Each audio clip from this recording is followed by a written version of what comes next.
नमस्कार. कसे आहात? हो, तुम्हाला पण कधी टेन्शन येतं का? की आपण आपले हे काही नातेवाईक आहे, काही फ्रेंड्स आहे, ते आपले खरे नातेवाईक आहे की खोटे? खरे आणि खोटे म्हणजे काय? तर खरे म्हणजे आपले हितचिंतक आहेत की नाही? किंवा काही फ्रेंड्स जे आपल्या तोंडावर गोड बोलतात, पण ते खरंच आपले खरे फ्रेंड्स आहेत का? ते आपलं भलंच चाहतात का? या सगळ्या प्रश्नांची उत्तरं तुम्हाला या व्हिडिओमध्ये मिळणार आहे. तेव्हा व्हिडिओ नक्की शेवटपर्यंत बघा. तर होतं काय, की आपल्याला कसं ओळखायचं आहे, की आपले हे हितचिंतक आहे किंवा नाही? तर त्याचा पहिला आणि सोपा, कारण आपल्या भोवताल खूप सगळा फ्रेंड्सचा गराडा असतो, देन रिलेटिव्हचा गराडा असतो. पण यामध्ये कोण आपलं चांगलं हितचिंतक आहे हे ओळखणं खूप महत्त्वाचं आहे.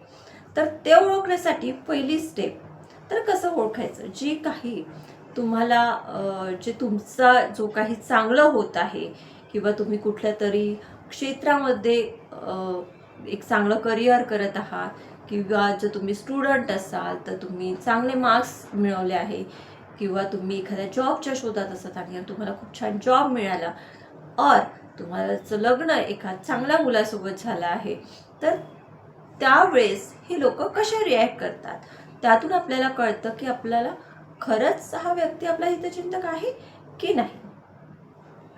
काही लोक असे असतात की ज्यांना तुमचं चांगलं झालेलं आवडत नाही किंवा तुम्ही आनंदी असलेलेही आवडत नाही, तर ते काय करतात की तुमच्या समोर तुमच्या कॉम्पिटिटरची किंवा तो कॉम्पिटिटर जरी नसेल तरी ते एका वेगळ्या व्यक्तीची स्तुती करतात. म्हणजे तुमची तो स्तुती करणार नाही, पण तुमच्या समोर मुद्दामून तुम्हाला जळवण्यासाठी म्हणून एका दुसऱ्या व्यक्तीची खूप स्तुती करणार. म्हणजे खूप. फॉर एक्झाम्पलमध्ये तुम्ही दोघी मैत्रिणी आहात आणि तुमची मैत्रिणीच्या मनातून नाही आहे की तुम्हाला खूप चांगला जॉब मिळाला म्हणून तिला आनंद झाला. त्यावेळेस ती काय करेल, तर एका दुसऱ्या मैत्रिणीचं गेले आणि ती तिची स्तुती सांगेल, अगं ती माझी तिकडची मैत्रीण होती ना, ती इतकी छान, तिला तर खूपच छान जॉब मिळाला, अगं तिनं मल्टीनॅशनल कंपनी आहे आणि तिचं पॅकेज ना इतकं आहे, एक्सेट्रा एक्सेट्रा एक्सेट्रा. म्हणजे तुम्हाला जो जॉब मिळाला त्यामुळे तिच्या मनातून तर तिला जळफळाट झालेला आहे, पण ती तसं बोलू शकत नाही. मग त्यावेळी अशा व्यक्ती काय करतात की तिसरे कुठली तरी व्यक्ती समोर घेऊन त्या व्यक्तीविषयी खूप त्या व्यक्तीशी स्तुती करायला लागतात. म्हणजे तुमच्या आनंदाशी त्याला काहीही देणं घेणं नसतं. इन शॉर्ट, तो तुमच्यावर किंवा ती तुमच्यावर जळते. सेकंडली आपण जाऊया एखाद्या ठिकाणी. फॉर एक्झाम्पल, तुमच्या घरी मुलगी आहे लग्नाची आणि एखादं चांगलं स्थळ आहे, तिथलं सगळं खूप छान आहे, पण जो तुमचा हितचिंतक नसेल तो काय सांगणार तुम्हाला, नाही ते काही एवढं स्थळ चांगलं नाही आहे, काही नाही हो, त्या मुलाचा काही एवढा चांगला जॉब नाही आहे म्हणतात, पण काय इथेच तर दिसतो, काय माहिती त्या शहरात जाऊन काय करतो. त्याचप्रमाणे जर दुसरं असेल की तुमचं करिअर, आता एखादं क्षेत्र आहे की तुम्हाला असं वाटतंय की तुम्ही म्युझिक क्षेत्रात जावं, तर त्यावेळेस त्याला माहीत आहे की हिचं म्युझिक खूप छान आहे किंवा याचं म्युझिक खूप छान आहे, हा खूप छान गातो, याला करिअरला खूप संधी आहे. संगीताचा विषय घ्या किंवा ॲक्टिंगचा विषय घ्या, कुठलाही विषय घ्या, तर त्यावेळी तो तुम्हाला प्रोत्साहन देणार नाही, तर तो काय म्हणेल, काय त्यात पडलं आहे त्या म्युझिकमध्ये आणि त्या ॲक्टिंगमध्ये, असे कितीतरी येतात आणि कितीतरी जातात, हौशीचे 10 दिवस, त्यात काय करिअर आहे का? कितीतरी लोकांनी पैसे नुसते बर्बाद केले, पण ते तुम्हाला प्रोत्साहित करणार नाही, कारण त्यांना असं वाटतं की तुम्ही त्या क्षेत्रात जाऊ नये, कारण त्यांना माहिती आहे की तुम्ही त्या क्षेत्रात खूप सफल होऊ शकता. इन शॉर्ट, एखादं माझं क्षेत्र आहे, पण एक्झाम्पल घेऊ, मी ॲज अ सायकोलॉजिकल काउन्सलर आहे, माझं काउन्सिलिंग करणं हे काम आहे, लोकांना मोटिवेट करणं हे काम आहे, लोकांमध्ये मानसिक जनजागृती करणं हे काम आहे. पण हां, लोक म्हणतील की काय आहे ते काउन्सिलिंग, म्हणजे काय गप्पा गोष्टी करायच्या आणि काय लोकांचं टेन्शन घ्यायचं, कोणीही येतं counsellor etcetera etcetera etcetera. So आपण त्या गोष्टीकडे इग्नोर करायला शिकणं महत्त्वाचं आहे आणि त्यातून आपण जाणून घेऊया की तो व्यक्ती आपला हितचिंतक नाही आहे. कारण त्या व्यक्तीला त्याच्या व्यवसायावर, त्याच्या करिअरवर आपला परिणाम इन फ्युचर होऊ शकतो हे त्यांनी जाणलेलं असतं. तेव्हा अशी लोक जर बोलत असेल तर ते आपले हितचिंतक नाही हे आपण त्याच वेळी ध्यानात घेणं खूप महत्त्वाचं आहे.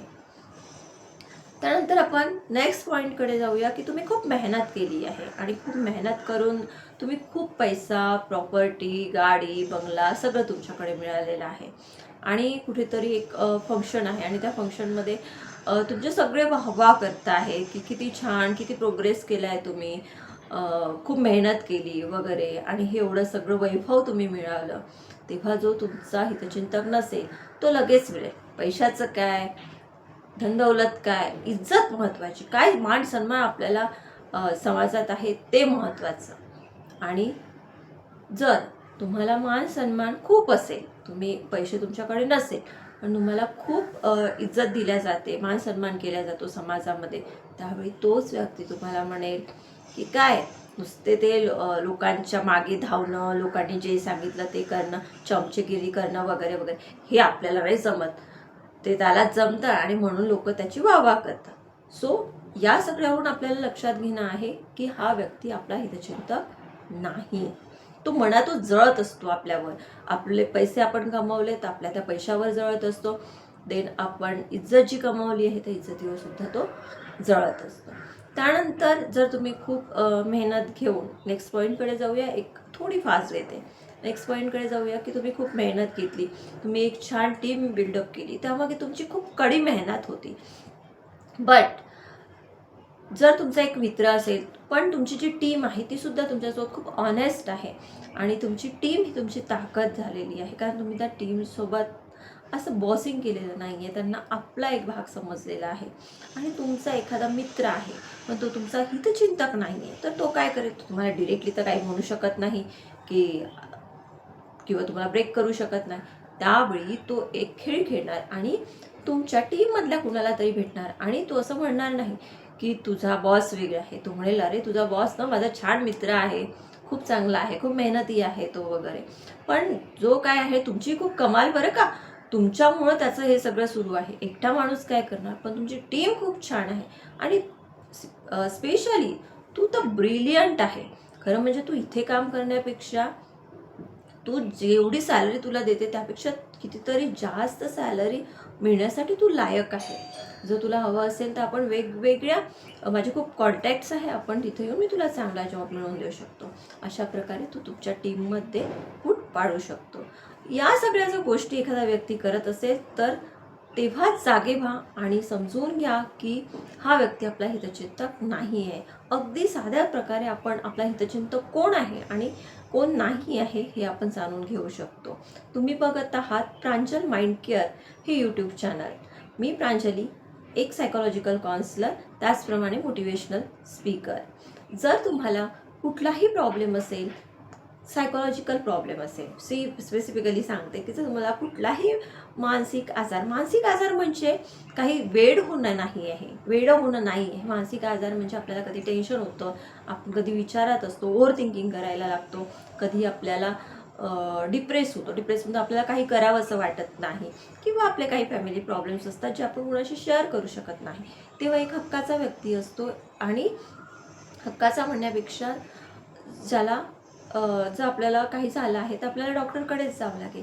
तसंच आपल्याला मानसिक आपली स्थिती जर थोडी ढासळली, आपल्याला काहीतरी झाल्यासारखं वाटतं आहे, म्हणजे आपल्याला डिप्रेशन वाटतं आहे, आपण कुठतरी कुडल्यासारखं वाटतं आहे, तेव्हा एका सायकोलॉजिकल काउन्सिलरची सल्ला घेणं खूप महत्त्वाचं आहे. त्यामुळे तुम्ही तुमच्या भावना व्यक्त होता. तुर्तास इथेच थांबते. जर तुम्हाला अशी काही गरज असेल, वाटत असेल तर मी डिस्क्रिप्शन बॉक्समध्ये माझा नंबर दिलेला आहे, त्या नंबरवर कॉल करून तुम्ही तुमची सेशन अपॉइंटमेंट बुक करू शकता. तुर्तास इथेच थांबते. धन्यवाद.